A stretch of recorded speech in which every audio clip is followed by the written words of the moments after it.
Hi everyone, we will start shortly. Welcome to the Zoom meeting. I see many familiar faces and also some library friends that I have not yet met. I hope to meet you looking forward when the times allow for that. I'm Owen Weinberg, the CEO of the National Library of Israel. Welcome. I'm excited to share that today we open our doors again to the library readers. As you can imagine, this was a complicated organizational process, and we are adhering and advising closely with the relevant regulation. It felt wonderful to see the reading rooms used again, and it was gratifying to get a vast appreciation from the readers for enabling them to return. It was an important step for us. This evening event in honor of Ramadan is aligned with our broader Ramadan Nights program. We are very proud of this initiative, which brought almost 20,000 visitors to the library's Ramadan Nights platform and over 14,000 participants to the assorted events in Hebrew, English, and Arabic. We are now entering the final week of the program. Tonight's event is part of our series of private sessions for special library friends. The next in the series will be in 2 weeks' time, the inside story of the Kafka collection with Dr. Stefan Litt, our senior archivist responsible for the Kafka collection and the library's curator of the Humanities collection. Please note that further to these events, the library offers an ongoing series of wonderful sessions open to the public, both live via Zoom, and then available in our archive of recorded sessions, all available on our website. And now it is my pleasure to introduce Dr. Raquel Ukeles, the library's curator of the Islam and Middle East collection. Raquel has been the curator of the Islam and Middle East collection at the National Library of Israel since 2010. Raquel oversees development of the collection and leads digital culture and educational initiatives based on the library's Arabic and Islamic cultural heritage materials. A New York native, Raquel received her degrees from Princeton and Harvard, all in comparative Islamic and Jewish studies. She also studies Jewish law in Jerusalem and New York, and Islamic law in Arabic in Egypt, Morocco, and the Netherlands. Her publications span medieval Islamic law, comparative Jewish and Islamic traditions, and a monograph on Islam in America post 9/11. For the past 20 years, Raquel has taught extensively both in the US and Israel on Islam and Judaism and on improving Jewish-Muslim relations. Raquel also initiated this program on Ramadan nights with many partners in Jerusalem and many friends that helped to support this initiative. Raquel, please, and I hope you all enjoy this evening. Thank you very much, Oren. Good evening, good morning, good afternoon, depending on where you are. It's definitely one of the surprising pleasures of this strange and terrible period that we can come together. And it's wonderful to see some familiar faces and some new faces. Thank you for taking the time to be with us. I'm going to go ahead and share my screen. Hopefully you'll all be able to see. Can everyone see the PowerPoint, the presentation? We're good? All right. Let's get started.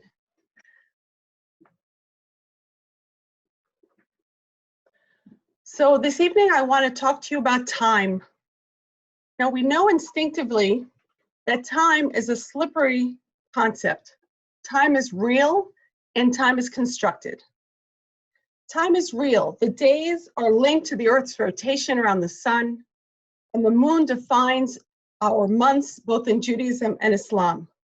Perhaps you remember in the before time, when we used to travel internationally on airplanes, that feeling of disorientation, we called it jet lag, when your body thinks it's night and the sun is shining. Time is real, but time is also clearly a construct, a social construct, and the question of who determines the time is of course a matter of power and authority. We can just take a look about on the issue of daylight savings time. In the U.S., Arizona opts out of daylight savings time and preserves its autonomy because it decided that its priorities are elsewhere. But much of the Navajo Nation in Arizona, perhaps to stay connected to other Navajo, opts in. Here in Israel, there's always a question of whether the Haredi parties will succeed in expediting the end of daylight savings time in order to shorten Yom Kippur. As I said, it's a question of what your priorities are. So is time real or constructed? The answer obviously is yes. It's a combination of the two. And that's what makes time seem so obvious and mundane on the one hand, but also so interesting on the other. Now, it would come as no surprise to know that time fascinated scholars and thinkers throughout history. Going back 1,000 years, there was a brilliant scientist and scholar named Abu Rayhan al-Biruni, who was born in modern-day Uzbekistan around 973 CE, mathematics and astronomy, which meant that he was interested in calendars. His early work, called Chronology of Ancient Nations, which he wrote at the age of 27, which is conveniently dated to 1000 CE, includes a detailed survey of all the great nations and how they kept time and organized their calendars, from ancient Egypt, Mesopotamia, Greece, Rome, and then to Judaism, Christianity, and Islam. And through his own fieldwork into India and beyond, he was able to tap into more Eastern religions. Now, Biruni's work is a rare treatise of pre-modern intercultural scholarship, where he was not doing polemics and he was not doing cultural imperialism, but he was truly interested in how human beings organize time. And I'll already say that the Jews win. Biruni was fascinated with the Jewish calendar and how utterly complicated it was. The lunisolar intricacies, plus the fact that each holiday couldn't land on specific days in order to avoid having other holidays land on Shabbat, this appealed to the mathematician in him. Biruni also appreciated the interlinking of nature, religious history. He writes about the beginning of the establishment of the month of Nisan as the first month when the Bnei Israel left Egypt in Exodus, and also linking holidays to agricultural seasons. So together, the calendar served to shape and preserve Jewish community, but he was also aware of how the calendar could lead to schisms. So taking off from El-Biruni, I want to explore with you something fascinating about calendars and how the calendar can serve both as a mechanism for unifying the community and defining community boundaries against others on the one hand, and at the same time as the locus for debates within a community and debates about authority. Who sets the calendar and how? In theory, the calendar is set naturally by recourse to the moon or the sun or some combination, but in practice, there are many, many devices at play: legal devices, astronomical and mathematical devices, and of course, politics. I want to explore this topic with you comparatively between the Jewish and Islamic traditions and examine how Islamic tradition actually preserves an ancient Jewish practice of declaring the new moon based on observation. But as we'll see, it comes with an Islamic twist based on Islamic priorities. So here and wait, before we introduce our main questions, here are examples from our own library collections. This is a 16th century Ottoman encyclopedia of the 12 main sciences called Neta'ij al-Funun. And we're looking, of course, at the moon cycles, and a beautiful manuscript that shows the enduring practice of praying to the new moon called Birkat al-Levana, which we will return to later. Okay, here are our guiding questions. Number one, to intercalate or not to intercalate. Now, what does that mean? To intercalate, which is a great word, This means to insert something like a day, February 29th, or a month, like the second Adar, into a calendar.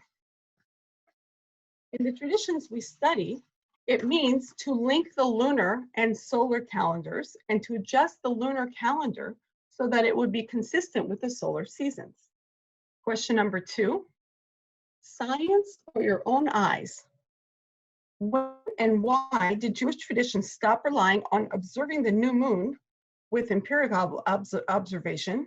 And why do most Muslims until today rely upon observation, while some Muslim authorities do use math and astronomy? Most importantly, how does the setting of the calendar shape ideas about community boundaries and identity? To answer the question, we will look at 2 controversies over setting the calendar.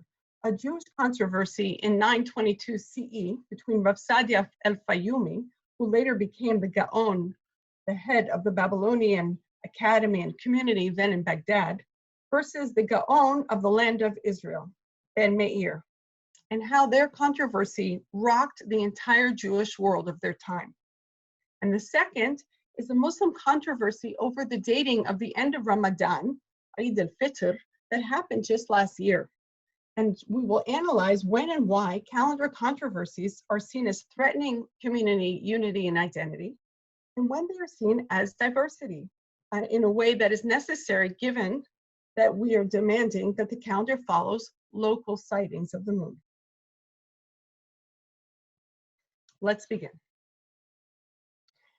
In early rabbinic Judaism, as documented in the Mishnah and Talmud, the new month was determined based on empirical sighting of the new moon. The Mishnah in tractate Masechet Rosh Hashanah describes the extensive customs in place to incentivize the people to come to the High Court in Jerusalem the following morning to testify in pairs to the sighting of the new moon and then for the court to check the truth of their testimonies. Please forgive the kitschy drawing, but what you see here is a rendition of what the Mishnah actually describes as having drawings of different moon phases on the wall to help the would-be witnesses come and explain what they actually saw. Now, the testimony was accepted and the new moon was declared. Word would go out to communities in the land of Israel and then by extension to the Jewish diaspora communities, hopefully in time for the main Jewish festivals, which were conveniently or on purpose set on the 15th of the month, which was also when the moon was full. The practice developed in the Jewish diaspora during this time of adding a second day of the major festivals. So great was the concern that the far-off communities would not get the message in time and would have to guess the start date of the festival. This demonstrates, of course, the underlying commitment for a standard holiday calendar.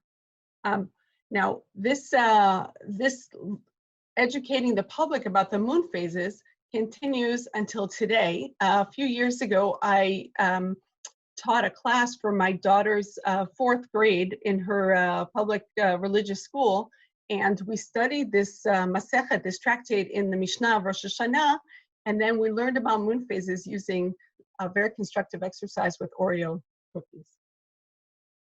From the Mishnah and Talmud, we learn that determining the new moon was the sole prerogative of the Jerusalem High Court, which later became extended to the leader of the community in the land of Israel. And a famous debate also in Masechet Rosh Hashanah between the head of the court, Rabban Gamliel II, and Rabbi Yoshua over the exact date of Yom Kippur, conveyed the clear notion that celebrating Jewish holidays on different dates was tantamount to disaster. Sometime in the 4th century, the practice of calculating the calendar shifted from the empirical method of sighting the new moon to astronomical calculations and mathematical algorithms. We're looking at a much later example from our collections of Sefer Evronot, which was a book of intercalation, of teaching you how to link the lunar calculations of the new moon with the agricultural season. Let's go back to the 4th century.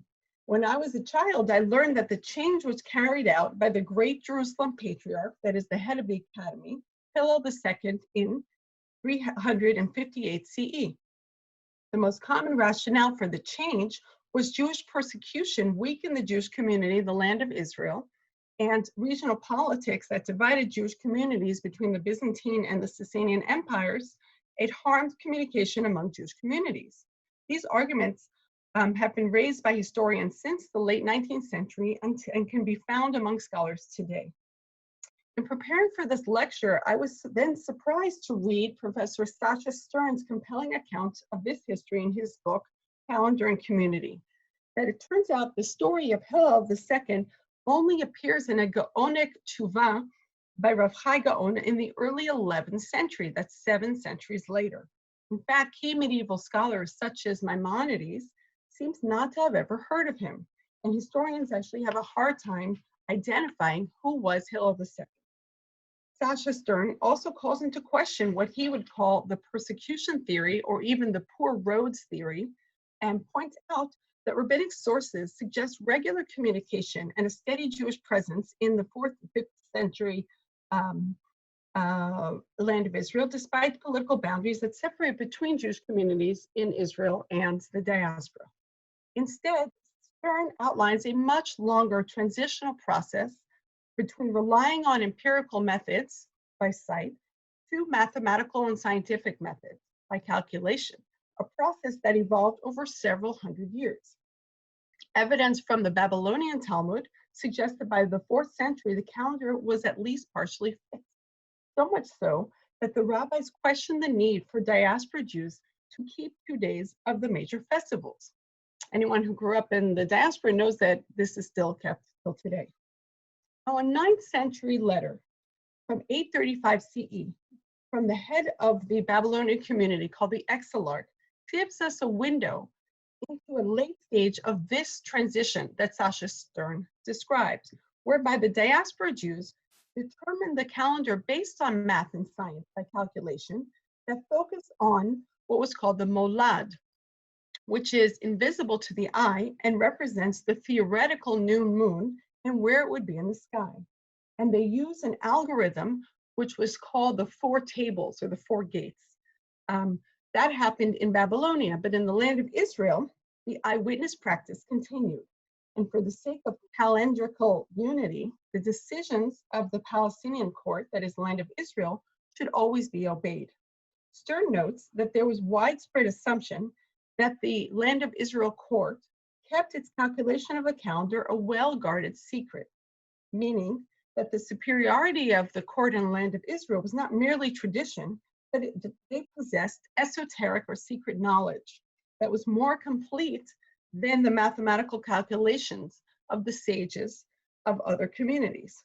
According to Stern, the main impetus for moving from a solely empirical method towards a method based on calculation was to standardize and unify Jewish practice, what he called the one calendar approach. As long as the Jewish calendar and festival dates were determined by seeing the moon locally, there was a likelihood of diverse practices and differences. Once the calendar was at least partially fixed, the Babylonian Jewish community could standardize its practice with the land of Israel. At the same time, we all know that knowledge, once you have it, is a dangerous thing. And it enabled the Babylonian Jewish community to slowly become more autonomous. Yes, the land of Israel court has secret knowledge, but the Babylonian court knew how to determine the calendar even without it. The Babylonian Exilarch in 835 was deferential to the land of Israel, not for lack of information, but because of tradition. The stage was set for a major controversy. It began in the fall of 921. The Gaon of the land of Israel, then in Ramleh, whose name was probably Aharon ben Meir, or son, climbed to the traditional announcement place at the top of the Mount of Olives and announced the calendar for the coming 3 years. Based on his calculations, Passover of 922 would fall on a Sunday. However, the calculations of the Babylonian scholars led them to conclude that Passover would be on Tuesday. The difference stems from a subtle difference in the way they determined the rule for when to confirm the next month or to delay it. I think I'm going to skip over the details here, but suffice it to say that it has to do with if the molad is just barely, whether it it is incorporated into the new day, or whether it comes a little too late and then the new month is deferred. This started as a real technical difference among experts, but it turned into a blown out conflict over authority and over the authority of each community. Now let's meet our dueling heroes. We know much about Sadia, who becomes famous through this controversy. He was born in 882 in Fayum, Egypt, and he leaves Egypt about 915 and studied in academies in Aleppo, Jerusalem, and what we call Iraq and Babylonia, Iraq of today, which means that he was deeply familiar both with the land of Israel communities and the Babylonian communities. And he actually helped the Jerusalem community in their polemics against the Karaites. Sadia writes in the name of the Babylonians, and later on, starting in 928, he becomes the Gaon of the Babylonian Academy. In contrast, we know little about Ben Meir. We don't even know for sure his first name. He was the head of the Palestinian Academy, the Land of Israel Academy in Ramleh, and he and his son wrote in defense of their positions. Ben Meir had previously sought the assistance of the Babylonian Academy in his polemics against the Karaites, which is to say that both Sadia and Ben Meir were familiar with both communities. This isn't a case of two closed communities, but this is a case of communities that are very much in contact. Each wrote a treatise or more, and they exchanged increasingly acrimonious letters in a conflict that drew in scholars throughout the Jewish community of the Islamic world at the time and lasted more than a year. I will say parenthetically that the scale of this controversy was not known until the discovery of the Cairo Geniza in the late 19th century. Many of these treaties, or most of these treaties, did not survive as whole documents, and so there's ongoing work on this material by scholars to put together fragments to discover more material. And so Sasha Stern and Marina Rusto continue to do work on this subject. In his treatise on the festivals, Rav Sadia provides a historical narrative that ignores the Talmudic rule preserving the sole right of calendar setting to the land of Israel, and instead describes the Palestinian court of being a former source of knowledge that has since been transferred to Babylonia. And here I'll read a little bit from this letter. To be sure, in earlier generations, the rabbis of Babylonia would send and ask for the Palestinian rabbis' yearly decisions regarding the months of the year because they were not experts, right? So the issue wasn't tradition or authority. The issue was knowledge. The Palestinians had it and the Babylonians didn't. But over the years, they received this knowledge. They searched and inquired this matter until they understood it very well. And then from then on, for many years already, there is a parallel independent process of determining the new month based on calculations. And these are calculations that are stable and well established. And we have never seen a disruption or breach, right? And even he goes as far as to say that he surveyed the elders of the academy for advanced in years, and no one remembers a time where the Babylonians needed to ask the Palestinians for the intercalation of the years. Meaning, if there was at one point the sole prerogative of the Palestinians, the land of Israel, to determine when the new month was, the Babylonians have long been autonomous. Rather, you set the calendar according to your custom, he says to the land of Israel scholars, and we follow our custom, and we set the calendar in our own way, but the calendar is one and the same. What is Sadia saying? First of all, he's saying, unlike the letter of the Exilarch about 80, 90 years earlier, this is not an issue of secret knowledge. This is an issue of straight expertise and knowledge. Babylonians didn't have it, and now they do. And so you can't say that they're breaking tradition because this has been going on for a long time, this notion of parallel calculations. Now, interestingly, he insists that the calculations always come out the same. We've never had a problem like we had in 922. Why? Because math allows us to use neutral, stable methods that lead to the same result. So why do we have a problem? It's because Ben Meir made a math error. And so clearly the Babylonians are right. What is Ben Meir's response to be?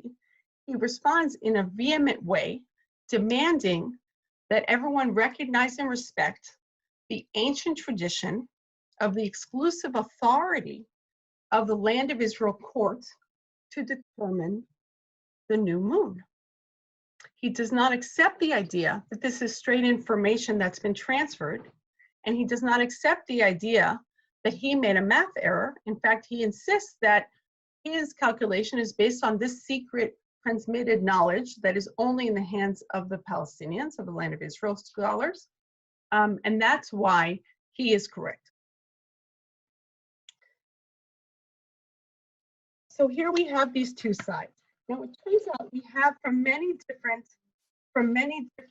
sources, we have a fuller picture of what happens then. What happens is that many different scholars weighed in, and it actually doesn't even align cleanly along the Land of Israel and the Babylonians, but different scholars took sides, and across the board there was a terrible fear that this was a Chilul Hashem, and this is going to lead to fragmenting the community, and they needed one of them to back down. We have witnesses from outside the Jewish community, a Christian witness by the name of Elias of Nisibis, who describes this as a schism that breaks out between the East and West Jews. Now, of course, the Christians of this time are very well acquainted with schisms, so they named it and recognized it as such. We also have a Karaite witness, Sahel bin Matzliach, who writes how the two parts of the rabbinic Jewish world have become an object of shame among Gentiles and of derision among heretics. Now, why are we bringing this whole story? Because we see how clearly that the issue around who determines the calendar and the fear of what happens when Jews have different calendars, that becomes a source of great trauma for the Jewish community. The Sadia ben Meir argument is seen as dangerous and schismatic. And there was a movement to try to close ranks and to prevent this from happening. And the majority of the scholars ended up siding with Sadia, and historians will use this moment in history as changing of the guard from the authority of the Land of Israel to the authority of Babylonia. What that means is that when we say Sadia wins, it means that this this ancient method of determining the Jewish calendar based on sight, based on imperial observation, that shifts to the periphery.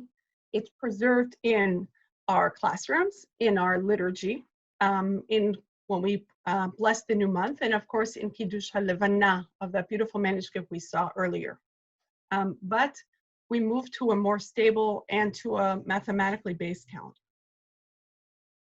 When it comes to the Muslim calendar, we find similar variables or themes, but different conclusions. The Muslim community very quickly grew to a large and eventually a massive global size, which led to a tremendous amount of diversity. But there were a few common elements, as scholars point out, to keep communities connected. One was the Islamic festival of the Hajj, which meant that Muslims from all over the world actually met face to face in the pre-modern era. And the other was the calendar. Unlike the Jewish luni-solar calendar, the Muslim calendar is strictly lunar. The Quran describes the moon this way: "It is God who made the sun a shining light, and the moon a derived light, and determined for it phases, that you may know the number of years and account of time." That's from Quran chapter 10, verse 5. The lunar month, as you probably know, always falls between 29 and 30 days, about 29 and a half days, which necessitates trading off between months that are 29 days, called defective months, and full months called 30 months. According to classical Islamic law, the new moon is determined by empirical observation of the sighted moon, as opposed to the theoretical moon, the molad, in Jewish law. The month begins with the sighting of the lunar crescent. If the sky is too cloudy, then the new moon begins after 30 days of the previous month. The simplicity of the lunar system, again, in contradistinction to the 4 gates algorithmic matrix of the Jewish system, has been touted for generations. from classical scholars like Ibn Taymiyyah in the 14th century to Muhammad Abdu, who we'll talk about in a moment, from the early 20th century, they saw the lunar calendar as something beautiful in its simplicity, and it shouldn't be tampered with. It shouldn't be subject to human calculations. So if we go back to our two guiding questions, number one, to intercalate or not to intercalate, the Quran is very clear against intercalating. And in fact, the Quran describes the practice of inserting an additional month, which was then called the forgotten month, and Nasi, which was a pagan practice in Arabia. They saw it as akin to messing with God's rule and even a kind of polytheism that human beings are entering into divine work. The pagans of Arabia used to add a month about every 3 years to postpone the beginning of the sacred months, which was the time where fighting had to stop. And so they controlled the months according to their own convenience or practices. And they delayed what the Quran will talk about as God's peace for their own sake. As a result, they would observe the Hajj, which comes 2 months later on the wrong days, creating a mess, rendering the sacred profane and the profane sacred. So why no intercalation? As I said, because they're stepping into the godly realm, which is a major prohibition in the Quran of human beings acting like God. But there's another element, of course, which is that Islam is now separating itself from previous religions, from Jewish and Christian practices of having holidays be connected to the agricultural calendar and to the solar year. And so by denying intercalation, it meant it was snipping the link between Muslim holidays and the agricultural seasons, which is why Ramadan moves all the way around the calendar once every 33 years. Now, does that mean, if we talk about the simplicity and the beauty of the strictly lunar calendar, does that mean that pre-modern Muslims rejected science and astronomy? Of course not. And here again, we come back to our wonderful collection. And this is an example of, we have many mathematical manuscripts. This is Nasir-ad-Din al-Tusi, who was a great polymath scholar and scientist from the 13th century. This is a manuscript from the 17th century. And this is actually an astronomical work of different constellations. Muslim scientists, starting already in the 8th century, developed and advanced all the realms of math, science, and astronomical observation, starting with all sorts of practical links to religious law, whether it is the new moon or determining the prayer direction, the Qibla. So science was both practical and theoretical.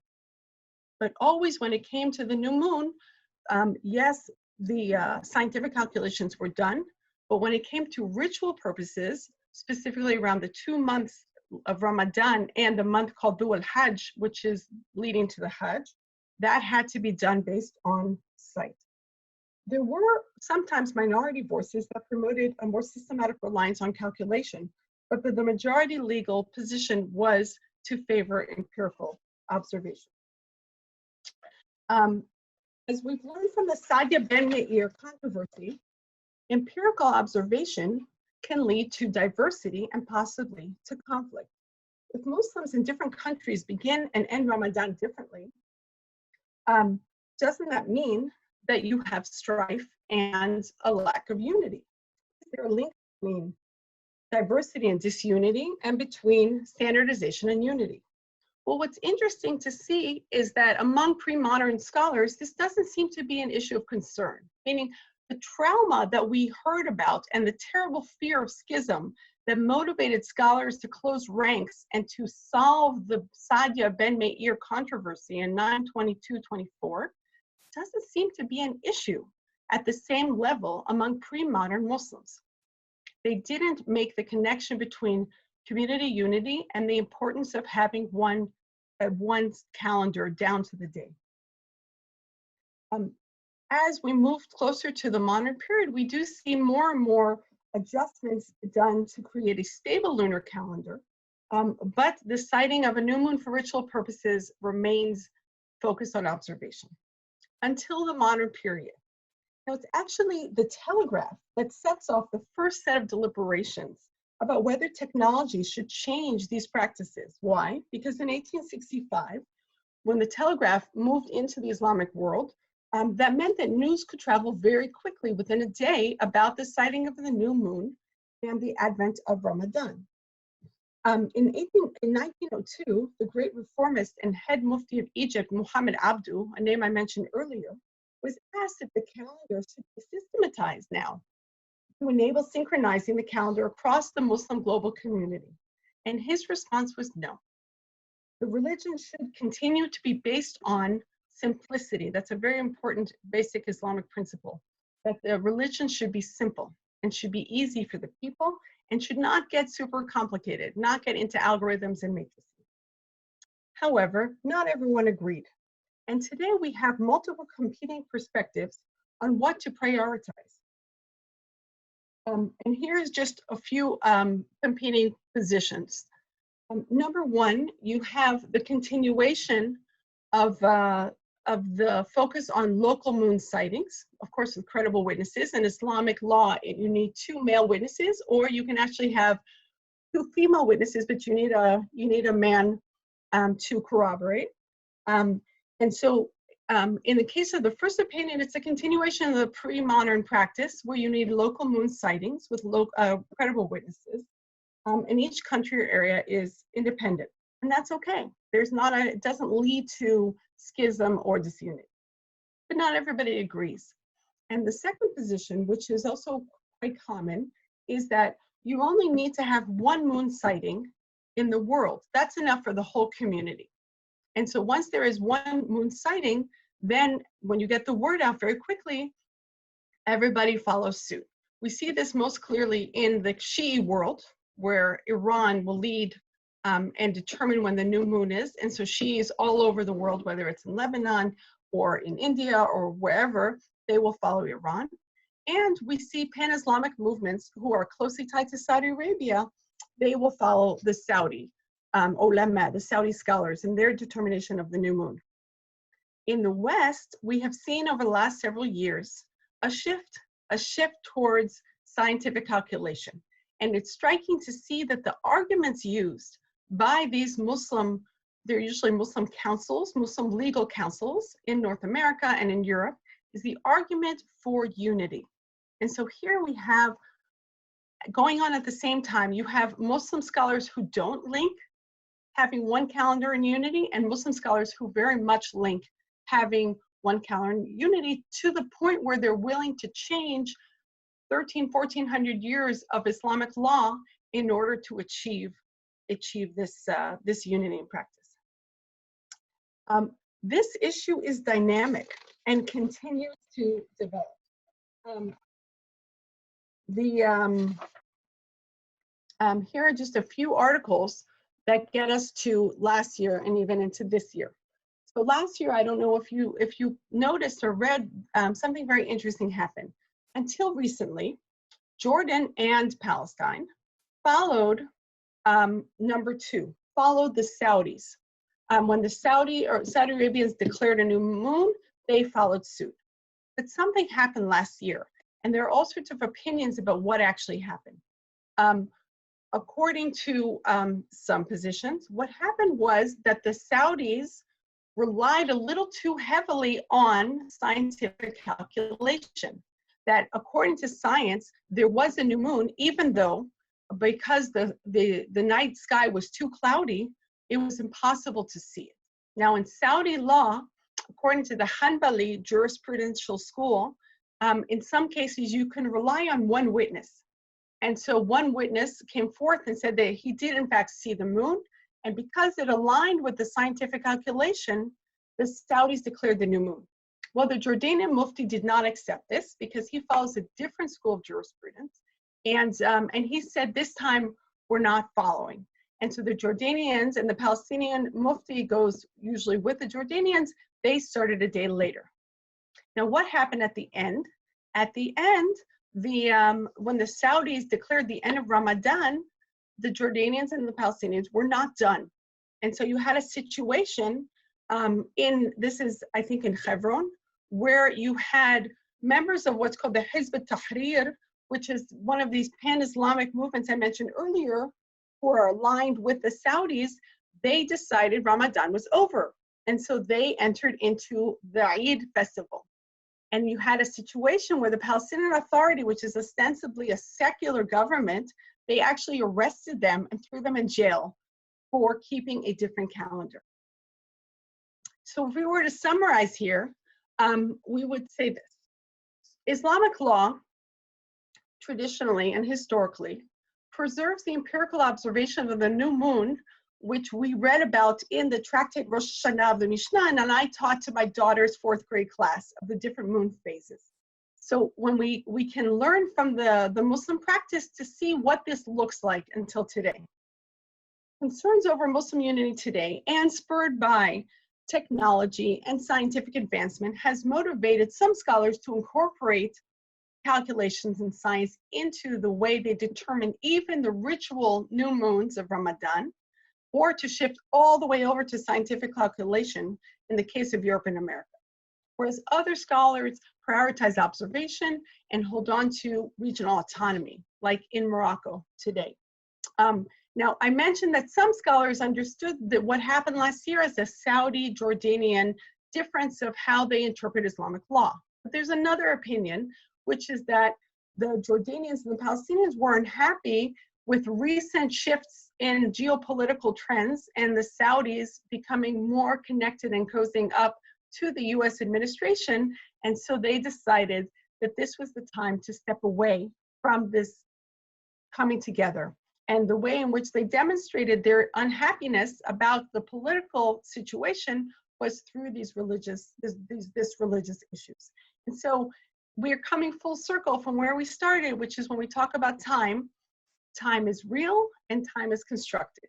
And when we talk about time being constructed, of course, there is a very interesting intermingling between community boundaries, community politics, community identity, and politics.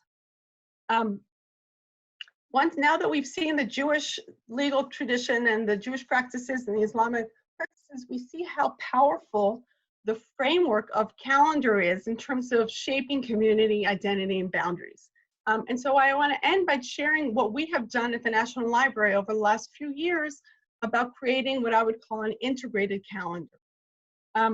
This is an example of the first program we did for Ramadan, which was 7 years ago, I guess. And it was the first time that we marked a non-Jewish holiday as part of the library's public programs. And since then, we've had an annual tradition of doing public programming for Ramadan, with the exception of wartime in 2014, where we had to unfortunately pause. But every year we've developed, and we have slowly expanded as part of the work of the National Library through its core collections to increase access to its materials, and also to encourage Israelis all over and people and Jews all across the world to expand our horizons and to experience different cultures. And so some of you might have seen the articles that were written around this artifact, which we created last year, which is a timetable for the prayer times and fasting times for Ramadan last year. We produced one also this year. And it was a very interesting experience because it was the first time that we, the National Library, created a Muslim cultural artifact that we printed as a magnet and very quickly ran out of. And what we found was that not only was this a lovely gift to Muslims, but we got calls from all over the country from Jewish professionals who were looking for an opportunity to give a culturally sensitive gift to Muslim colleagues, to Muslim friends, etc. And so this gave us a sense of the power of focusing on the calendar and the Muslim calendar in expanding awareness, making use of our library collections. And that leads me to our project this year, which Oren mentioned at the beginning.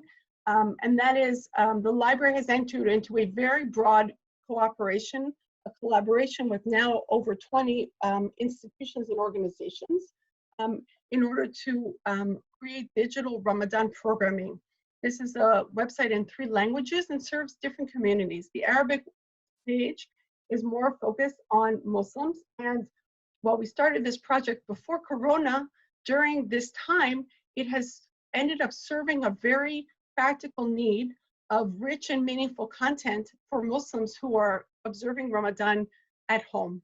And then the English and the Hebrew sites are an opportunity to open and expand awareness to Israelis and to people all over the world about Ramadan and about Muslim culture in general, which again matches where the National Library, as we shift to the next phase of our development, and we are taking a larger and more central role as a great institution of culture and education in Israel. And so this is a great honor to be able to lead an effort like this. Thank you very much. I'm happy to answer questions.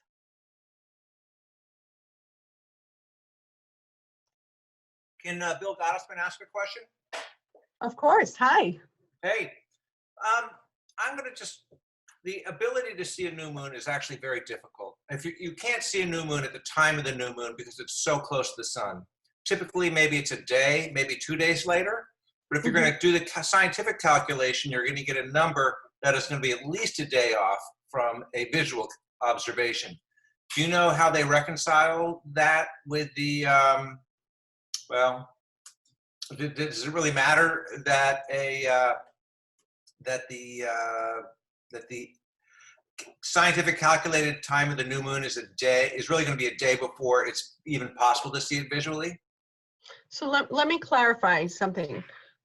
As far as I understand, the mathematical calculation is independent of the empirical observation, but it's based on charting out the months over a much longer period of time, even years. And so starting in the 4th century, they created multi-year charts of the movement of the moon and in order to come up with whether the moon will be a full or defective moon. When I say that they would use a empirical observation together with the scientific calculation, what I mean is that, like the example of the Saudis 2019, if you know it's there, if you know that the moon you should be able to see the moon, then it's easier to look for it. That's what I meant. It's not that these were 2 pieces of data that they brought together. But you're right, it's hard to see the moon. And that's why in 2019, when most of our world was under clouds and it was very obvious that the Saudis couldn't see anything, then it was shocking to them that the Saudis declared a new moon. They do also use telescopes, they use all sorts of instruments to find the moon, and then they try to see the moon. Meaning there are aids all the way around it, but then there's the actual empirical site. Now, I'm guessing you know more than I do about this, if I remember from previous conversations. So if you have something to edify us, I'd be happy to hear. Well, I don't have much to edify other than that it actually, among astronomers, it is a challenge. People have contests to see how soon they can identify visually a new moon. And I think the world record is like 15 hours after a true new moon, where the moon is the closest to the sun. I think the closest visual with an eye, not a telescope, with an eye is, I think, 15 hours. But typically, I think it's a day or two before you can actually see it, because it's just the way it is. Interesting. I remember you have all sorts of instruments, right? Sundial-y stuff, yeah. Right, yeah. Sundial-y stuff, I remember that. Yeah. Other questions, comments?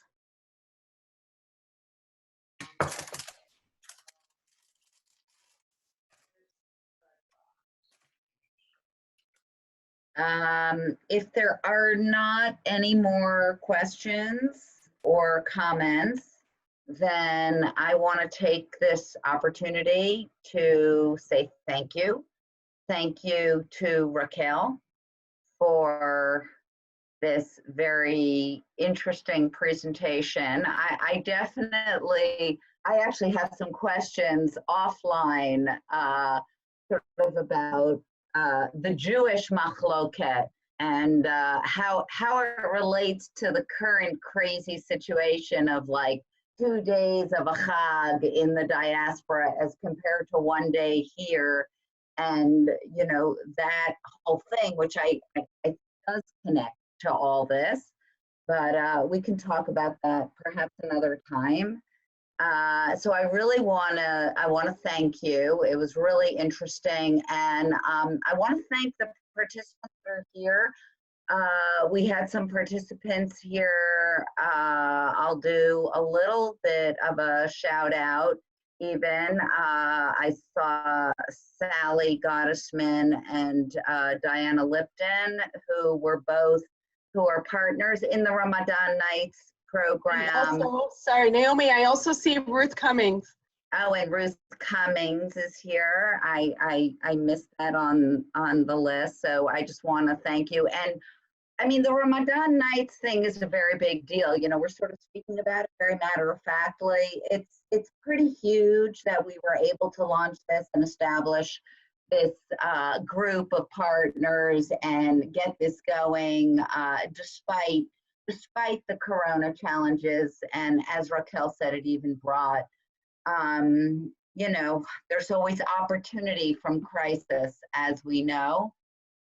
In the spirit of this presentation and some of the Islamic manuscripts that we saw, I also noticed that Peter Baldwin is here in the group, and from the heading the Arcadia Foundation, which we just recently began a partnership with them to digitize our Islamic manuscripts. So that really ties together here. Reminder, 2 weeks from this evening, we will have another event on the inside story of our Kafka collection with Stefan Litt. You'll get an invitation in the coming day or two. But really, you should explore also our reading room, because it's pretty wild, and like tens of thousands of people are visiting. Again, you know, opportunity from crisis. Our virtual cultural events are enabling people from throughout the world to participate, and we're doing them regularly, and they're online even after the live event. So if the timing doesn't work, you can find it there. And thank you again, everyone, for joining, and especially to Raquel. And of course, shout out to Daron, who is the person behind the NLI logo, who is the technical production person. So thank you, Daron. And have a good week, everyone. Thank you. Thank you very much. Thank you. Bye, Raquel. Thank you. Thank you. Thank you.